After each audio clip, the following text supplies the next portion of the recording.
Selamat pagi Keitu. Apa kabar nih kalian hari ini? Baik-baik saja kan? Nah, perkenalkan, aku adalah bangsa Israel yang sudah keluar dari Mesir. Hari ini aku akan menemani kalian untuk memuji dan menyembah Tuhan. Dan juga aku akan menceritakan bagaimana Tuhan memakai Musa untuk menolong bangsa Israel keluar dari Mesir. Kalian sudah siap untuk memuji dan menyembah Tuhan dan juga mendengarkan cerita itu? Sebelumnya, saya akan membacakan satu buah ayat. Ayatnya diambil dari Alkitab di Mazmur 95 ayat 6. Masuklah, marilah kita sujud menyembah, berlutut di hadapan Tuhan yang menjadikan kita. Sebelumnya, saya akan mengajak kalian semua untuk berdoa. Yuk semuanya kita berdoa. Selamat pagi Tuhan Yesus. Terima kasih buat pagi ini. Sekarang kami mau memuji dan menyembah Engkau dan juga mendengarkan firman Tuhan. Engkau yang pimpin dari awal, pertengahan, hingga akhirnya. Dalam nama Tuhan Yesus, kami berdoa. Amin. Wah, matahari bersinar terang hari ini. Yuk kita menyanyikan lagu dari Terbit Matahari.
Betul ya, dari pagi sampai matahari terbenam lagi, kita harus selalu memuji Tuhan. Seperti yang Tuhan sudah minta kepada bangsa Israel untuk menyembah Tuhan, Tuhan juga mau untuk kita semua selalu memuji dan menyembah Tuhan. Yuk kita lanjutkan dengan lagu berikutnya, Matahari Bersinar Terang.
untuk mendaki gunung, menuruni lembah, dan tetap memuji nama Tuhan.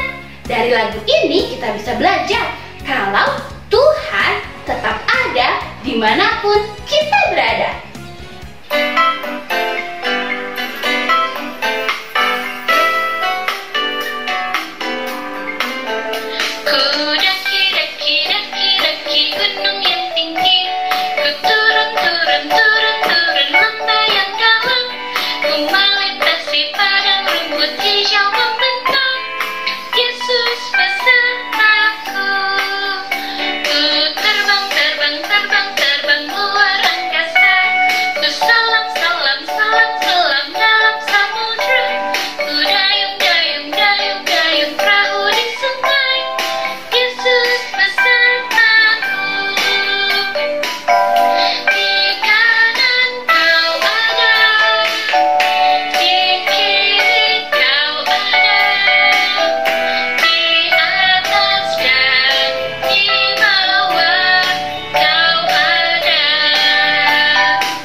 Betul ya, Tuhan selalu ada dimanapun kita berada.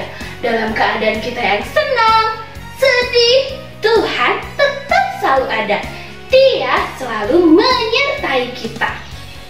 Tuhan juga mau dalam setiap keadaan kita terus memuji dan menyembah Tuhan. Seperti Tuhan meminta bangsa Israel untuk terus menyembah padanya, Tuhan juga mau agar kita selalu memuji dan menyembah Tuhan sampai kita dewasa nanti.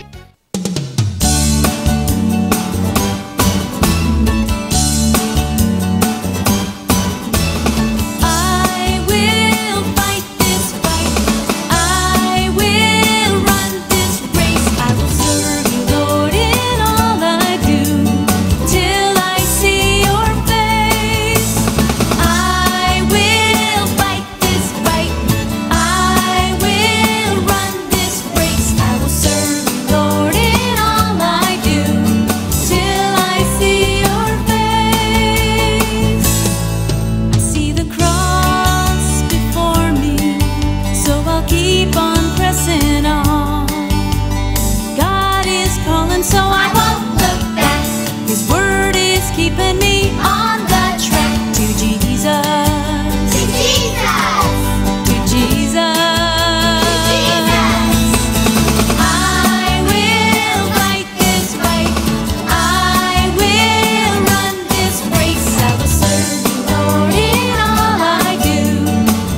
Ingat selalu ya, untuk terus memuji dan menyembah Tuhan sampai kita dewasa nanti.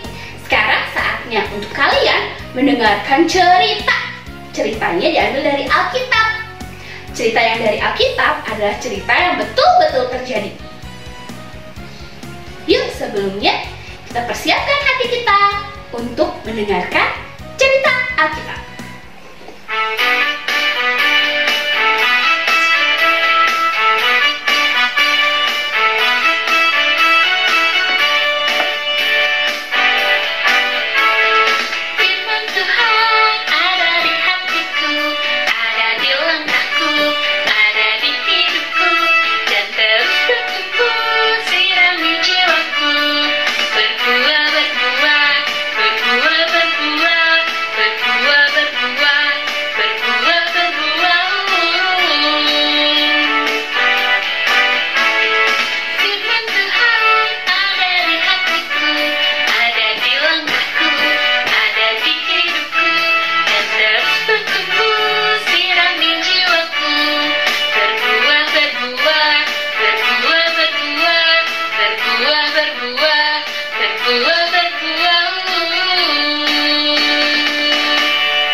Sebelum mendengarkan ceritanya, kita mau berdoa dulu. Kita mau meminta pimpinan Tuhan dalam kita mendengarkan cerita dari Alkitab. Tuhan Yesus, terima kasih buat waktu ini. Sebentar lagi kami akan mendengarkan cerita dari Alkitab. Tuhan tolong berikan kami hati yang taat dan dengar-dengaran. Dalam nama Tuhan Yesus, kami berdoa. Amin.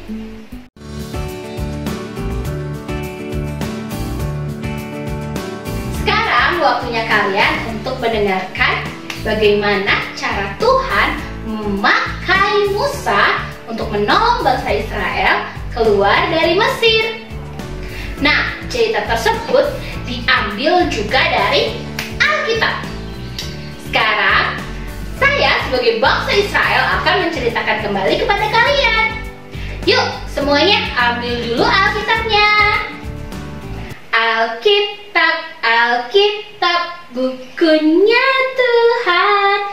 Alkitab, Alkitab, buku kesayangan. Alkitab, Alkitab, bukunya Tuhan. Alkitab, Alkitab, buku kesayangan, buku kesayangan. Nah, ceritanya diambil dari kitab Keluaran. Keluaran 7, Keluaran 8, Keluaran 9 sampai 12. Saya mulai ceritanya ya. Musa dan Harun menghampiri Raja Firaun di tepi sungai Nil. Musa bilang sama Raja Firaun bahwa Tuhan menginginkan bangsa Israel untuk beribadah kepada Tuhan di tempat lain, bukan di Mesir. Lalu apa yang terjadi saat itu? Ternyata Raja Firaun tidak mengizinkan bangsa Israel untuk keluar dari Mesir. Akhirnya Tuhan menunjukkan kuasanya. Dia berfirman kepada Musa, "Musa, suruhlah Harun untuk mengangkat tongkatnya dan memukulkannya ke atas sungai Nil." Wah, apa yang terjadi setelah itu? Nah, setelah Harun memukulkan tongkatnya ke sungai Nil, lalu air yang ada di sungai Nil tersebut berubah menjadi darah. Wah, Tuhan menunjukkan kuasanya. Itu karena Raja Firaun tidak taat kepada Tuhan. Raja Firaun tidak mau membebaskan bangsa Israel untuk keluar dari Mesir untuk beribadah kepada Tuhan. Maka terjadilah tulah yang pertama. Air berubah menjadi darah. Dan seminggu kemudian Musa mendatangi lagi Raja Firaun. Dia bilang agar Raja Firaun membebaskan bangsa Israel untuk keluar dari Mesir. Tapi bagaimana? Apa yang terjadi? Kalian tahu apa yang dilakukan Raja Firaun? Betul, dia tidak mengizinkan untuk bangsa Israel keluar dari Mesir. Lalu Tuhan Allah kita menunjukkan lagi kuasanya. Terjadilah tulah yang kedua, yaitu datanglah banyak sekali katak di Mesir. Wah, di tempat tidur, di tempat makan, di kamar mandi, wah semuanya dipenuhi dengan katak. Dan itu juga membuat Raja Firaun bingung. Wah, Raja Firaun juga bingung ya, banyak sekali katak yang ada di Mesir. Lalu dia meminta Musa untuk berdoa kepada Tuhan agar menghilangkan katak-katak itu. Setelah Musa berdoa seperti itu, Tuhan menghilangkan katak-katak dari Mesir. Tapi setelah kejadian itu, ternyata Raja Firaun tidak juga loh mau membebaskan bangsa Israel keluar dari Mesir untuk beribadah kepada Tuhan. Karena Raja Firaun tidak taat, jadi terjadilah tulah yang ketiga. Tulah yang ketiga adalah nyamuk. Kalian tahu banyak sekali nyamuk di tanah Mesir. Wah, coba kalian bayangkan, satu nyamuk saja bisa membuat kita tidak bisa tidur. Apalagi kalau nyamuknya sampai menggigit kita. Bisakah kita tertidur kalau digigit nyamuk? Gatal-gatal betul. Kalian bayangkan ya, ini banyak sekali nyamuk di tanah Mesir.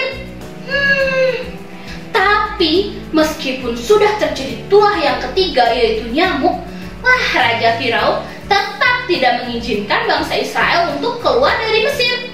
Maka dari itu terjadilah tulah yang keempat. Tulah yang keempat yaitu lalat pikat. Wah, bermunculanlah lalat di tanah Mesir. Tapi di tempat tinggal bangsa Israel tidak ada lalat. Karena Tuhan berfirman, sebab aku akan mengadakan perbedaan antara umatku dan bangsamu. Wah, jadi di tempat tinggal bangsa Israel di Mesir tidak ada lalat pikat. Yang ada adalah di tempat orang-orang Mesir tinggal. Wah, banyak sekali lalat. Hinggap di sana, hinggap di sini. Sungguh mengganggu. Tapi kalian tahu, meskipun sudah terjadi tulah yang keempat, Raja Firaun tetap tidak mengizinkan bangsa Israel untuk keluar dari Mesir. Maka Tuhan menunjukkan lagi kuasanya. Dan terjadilah tulah yang kelima. Tulah yang kelima adalah terjadinya penyakit sampar pada ternak. Kalian tahu apa itu ternak? Iya, contoh binatang ternak adalah sapi, domba, kambing, dan juga unta. Wah, ternyata tulah yang kelima itu, penyakit sampar pada ternak itu terjadi di setiap hewan ternaknya bangsa Mesir. Wah, itu membuat juga Raja Firaun kebingungan ya. Meskipun sudah terjadi tulah yang kelima, penyakit sampar pada ternak itu terjadi, Raja Firaunnya bagaimana? Firaun tetap tidak mau membebaskan bangsa Israel keluar dari Mesir. Maka Tuhan kembali lagi menunjukkan kuasanya. Terjadilah tulah yang keenam. Tulah yang keenam itu adalah penyakit barah. Wah ya, penyakit barah ini ya seperti gelembung yang pecah. Jadi seperti bisul ya anak-anaknya. Bangsa Mesir, orang-orang Mesir terkena penyakit barah. Nah, meskipun seperti itu, sudah terjadi penyakit seperti itu, Raja Firaun tetap mengeraskan hatinya. Dia tidak ingin membebaskan bangsa Israel keluar dari Mesir untuk beribadah kepada Tuhan. Lah, itu menyebabkan Tuhan menunjukkan kembali kuasanya, ya. Lalu terjadilah tulah yang ketujuh. Tulah yang ketujuh adalah hujan es. Wah, di tanah Mesir terjadilah hujan es. Tapi sekali lagi, Tuhan tetap memelihara bangsa Israel. Tanah di tempat bangsa Israel tinggal di Mesir tidak terjadi hujan es. Yang terjadi hujan es hanya tempat di mana bangsa Mesir tinggal. Nah, tapi tetap Raja Firaun tetap mengeraskan hatinya. Dia tidak mau membebaskan bangsa Israel keluar dari Mesir, ya. Lalu Tuhan kembali menunjukkan kuasanya dan terjadilah tulah yang ke-8. Tulah yang ke-8 adalah belalang. Wah, sama seperti katak tadi ya. Belalang juga muncul di mana-mana di tanah Mesir. Di kamar mandi, di tempat tidur. Wah, muncul di mana-mana belalang. Wah, kalian tahu tidak? Belalang itu makannya apa ya? Ya betul ya, tumbuh-tumbuhan, padi-padian. Jadi ya, belalang ini juga pasti memakan padi, tanaman orang Mesir. Wah, itu juga membuat Raja Firaun juga bingung ya. Tapi tetap anak-anak Raja Firaun tidak mau membebaskan bangsa Israel keluar dari Mesir. Dan kembali lagi, Tuhan menunjukkan kuasanya. Terjadilah tulah yang ke-9. Tulah yang ke-9 adalah gelap gulita. Wah, di Mesir terjadi kegelapan. Gelap sekali. Coba anak-anak sekarang tutup matanya. Bisa lihat? Tidak ya, karena gelap. Seperti itu yang terjadi di Mesir ya. Gelap sekali, tidak bisa melihat ya. Kanan kiri ada apa, tidak bisa melihat.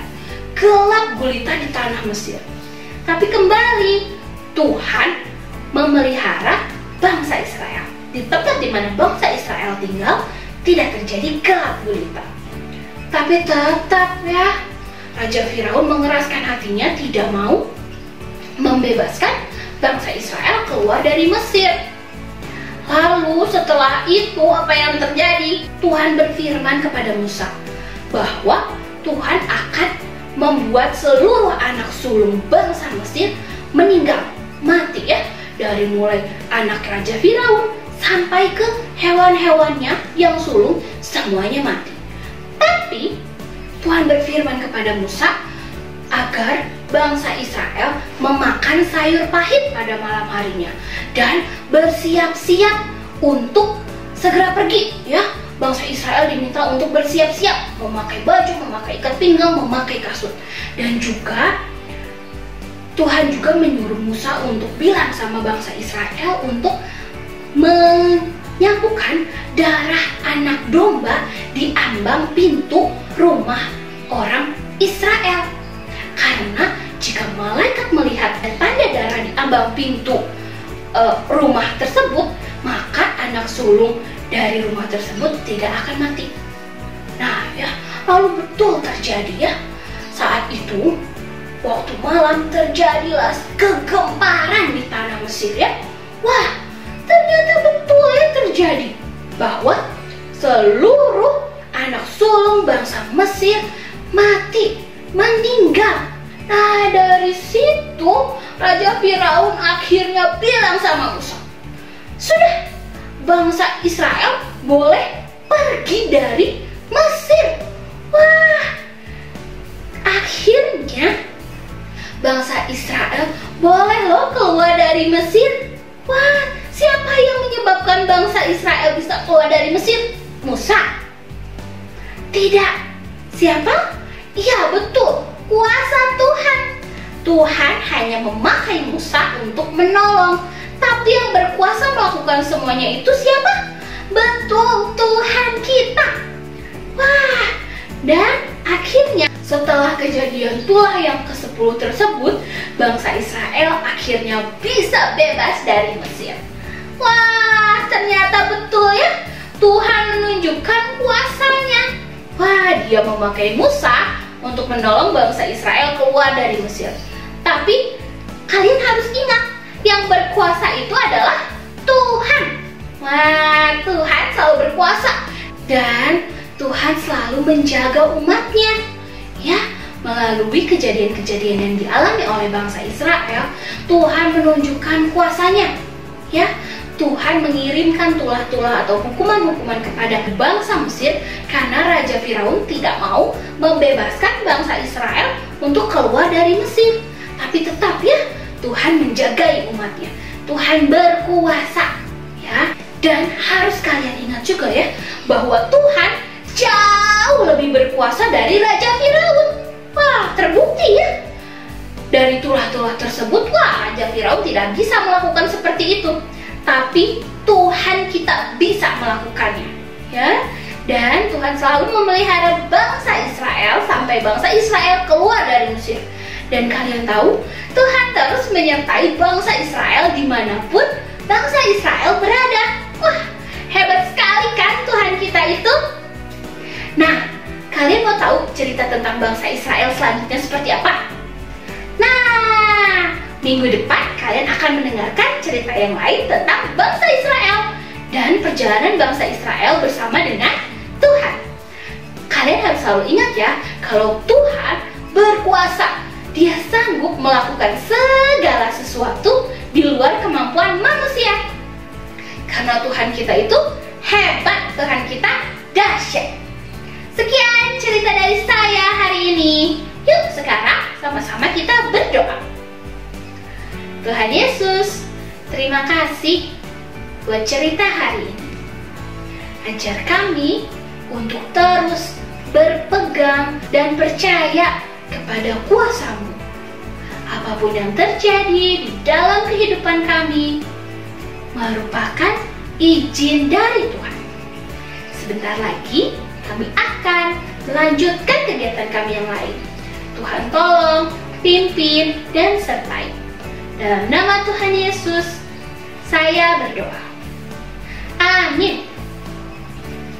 Sampai ketemu di cerita berikutnya. Tuhan memberkati.